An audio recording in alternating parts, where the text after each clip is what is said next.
10th exam రాసేవాడు, intermediate చదివేవాళ్ళు చాలా కాలేజ్ మీద వచ్చాయి ఇట్లా కంప్లైంట్స్.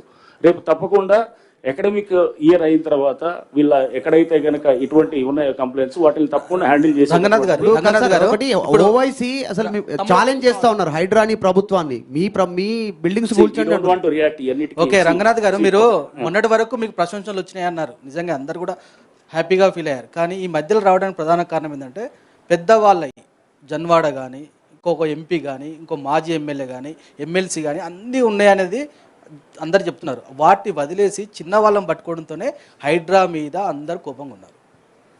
లేలే, మీరు చెప్తున్నారు కదా, మీరు ఏదైతే ఉన్నదో తప్పకుండా పెద్దవాళ్లే ప్రథమ టార్గెట్గా జరుగుతున్నది, దాంట్లో ఇది లేదు.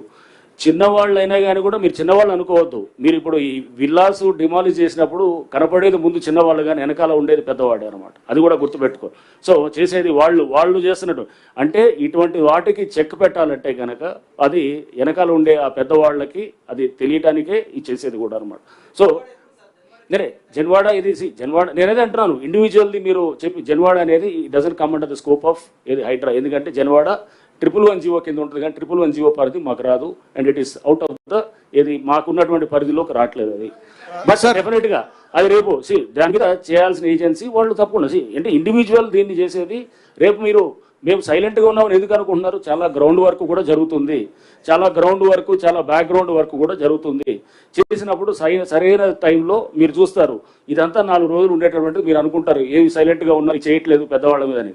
రేపు ఎప్పుడో మళ్ళీ సడన్గా ఒక రోజు ఏది మీరు పెద్ద 2 మంచి పడంగానే అప్పుడు మీరే అంటారు అనమాట, అరే సార్ సైలెంట్ ఏం కాదు అని చెప్పి మీరే అంటారు, లేదా ప్రభుత్వం సైలెంట్ కాదని అంటారు. సో ప్రభుత్వం కానీ అందరూ కూడా దీనికి పూర్తిగా సీఎం గారు పలు సందర్భాలు చెప్పారు. ఎవరైతే కనుక ఇప్పుడు ఫామ్ హౌసెస్ కూడా చాలా చూస్తున్నాం, ఏది మన ఉస్మాన్ సాగర్ హిమాయత్ సాగర్ చుట్టూ ఉస్మాన్ సాగర్ చుట్టూ డిమాలిష్ చేశాం. అట్లా హిమాయత్ సాగర్ చుట్టూ కూడా దానికి కొంత ఏంటంటే ఇంకా నోటిఫికేషన్ దాని విషయంలో కొంత సందిగ్ధత ఉంది కాబట్టి దాంతో sir 1 minute sir.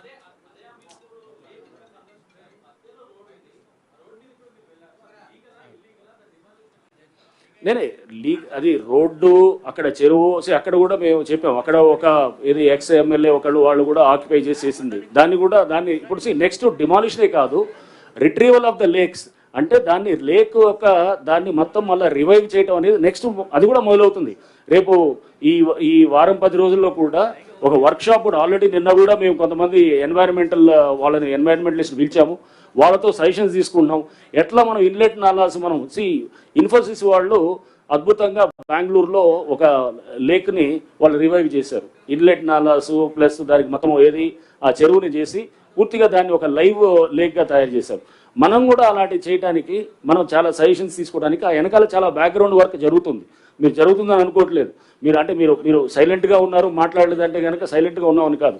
So demolitions ఒకటే కాదు, డిమాలిషన్స్ ఒక ఆస్పెక్ట్ అయితే దాన్ని కన్స్ట్రక్టివ్ లైన్లో తీసుకెళ్ళడానికి చాలా వర్క్ జరుగుతుంది వెనక.